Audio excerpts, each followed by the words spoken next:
शिवदम तापत्रयोन्मूलनम। ये भागवत की जो कथा है, मैंने कल बताया था, भगवता प्रोक्तम तम भागवतम। जो भगवान ने अपने मुखारविंद से कहा है वही भागवत कथा है। संसारी नाम करुणया पुराण गुह्यम। भगवान ने जगत का कल्याण करने के लिए अपने मुखारविंद से कथा को श्रवण कराया है। इसकी परंपरा है भागवत की। नारायण भगवान ब्रह्मा जी को सुना रहे हैं। ब्रह्मा जी ने ये कथा व्यास जी को सुनाई और व्यास जी ने ये कथा सुखदेव जी को श्रवण कराई और सुखदेव जी ने महाराज परीक्षित को श्रवण कराई, जिससे हम सब जगत का कल्याण हो रहा है। ये नारायणी परंपरा एक शेषनाग परंपरा भी है। तो श्रीमद् भागवत का जो महत्व है, शिवदम तापत्रयोन्मूलनम, तापत्रयोन्मूलनम। ये भागवत कथा शिव माने कल्याण देने वाली कथा है। तापत्रयोन्मूलनम। हमारे जीवन में दैहिक, दैविक और भौतिक तीन प्रकार की जो तापें होती हैं, उन तापों का उन्मूलन करने वाली कथा है। और इस कथा की विशेषता क्या है? शुश्रूषभिस्तक्षणा। केवल श्रवण करने मात्र से भगवान बांके बिहारी हमारे हृदय में विराजमान हो जाते हैं।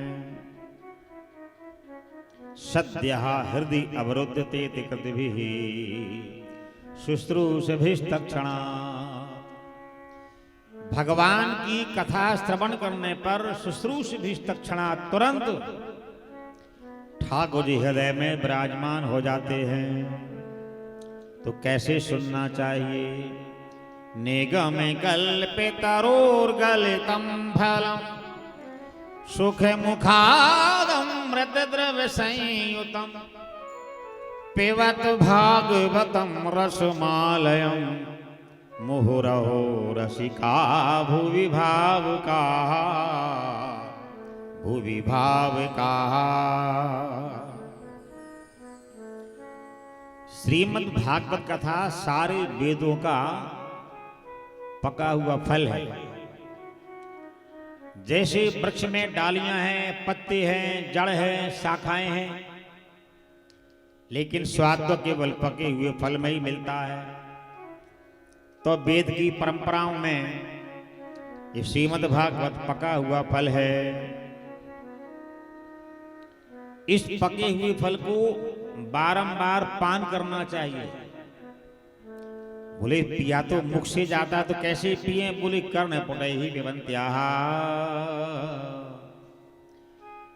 कानों की रास्ता से इसको बारंबार पान करना चाहिए।